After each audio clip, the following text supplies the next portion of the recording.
Salam, xoş gördük. Bu videoda həm çaşdırıcı, həm də maraqlı bir sualımızın izahına baxacağıq. Sualın izahını keçməmişdən əvvəl sizdən xahişim odur ki, kanala abunə olub like atarsınız. Sualın içərisində uyğunsuzluğu müəyyən etməyimizi istəyir. Yanlışın altından doğruları, doğruların altından isə yanlışları götürəcəyik. Sualın izahına keçək. Yanlışların altından doğruları axtardığımız üçün indi burada birinin izahına baxaq. Ekvatordan şimala və cənuba doğru okean suyunun orta illik temperaturu azalır. Bu fikir doğrudur. Çünki günəş şüalarının düşmə bucağına asılı olaraq ekvatordan qütblərə doğru temperatur da, orta illik temperatur da azalır. Yəni fikir doğrudur. 2-yə baxaq. Mülayim enliklərdə materiklərin qərb sahillərindən soyuq, şərq sahillərində isti cərəyan keçir. Bu fikir əslində yəni mülayim deyil, tropik olmalıdır. Mülayim enliklərdə isə əksinədir. Yəni mülayim enliklərdə şərqindən soyuq, qərbindən isə isti cərəyan keçir. Yəni bu ifadə əslində tropik enliklər üçün xasdır. Mülayim enliklərdə isə əksinə idi. 3-ə baxaq. Fikir yanlışdır burada. 2-də.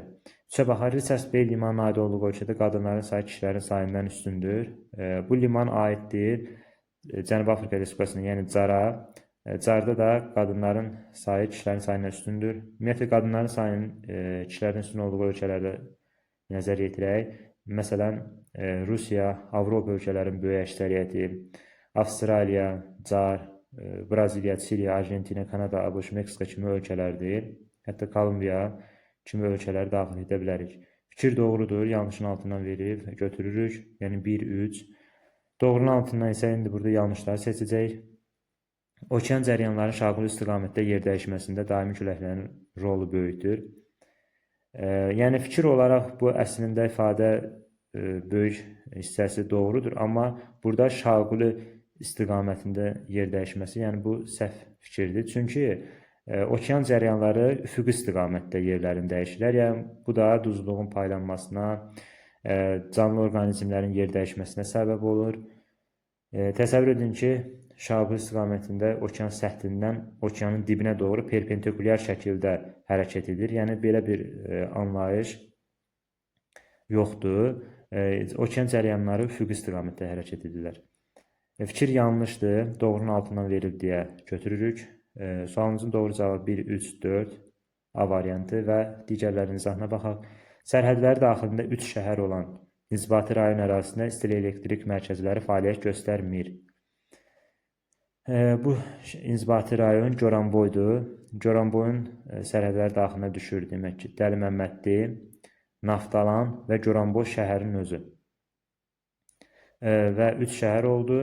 Və burada da istilik elektrik mərkəzi fəaliyyət göstərmir. Ümumiyyətlə, bu istilik elektrik mərkəzi Sumqayıt və Gəncə şəhərlərindədir. Yəni 2 şəhəri qeyd edə bilərik. Bu fikir də doğrudur, çünki göstərmir deyir. 6-ya baxaq. Lagos və Mombas nəqliyyat xətti yalnız 2 paytaxt şəhərdən keçir. Bu nəqliyyat xətti aiddir Afrikaya və Afrikada da Mərkəzi Afrikadan Respublikasının, yəni Mardan, Bangi və bir də Kenyanın paytaxtı Nairobi şəhərlərindən keçir. Yəni 2 paytaxtlı şəhərlərdən keçir fikri doğrudur. Ümumiyyətlə keçdiyi şəhərləri saysa Lagos, Bangi, Nairobi və Mombas. Nairobi və Mombas da Kenyaya məxsusdur. Mombas Hind okean sahilində yerləşir. Yəni bu fikir də doğrudur. Doğrunun altından verilib deyə götürə bilməyəcək. Çünki sualın şərtinə uyğunsuzluğu müəyyən etməyimizi istəyirdi. Sualın izahı bu qədər. İzlədiyiniz üçün təşəkkürlər.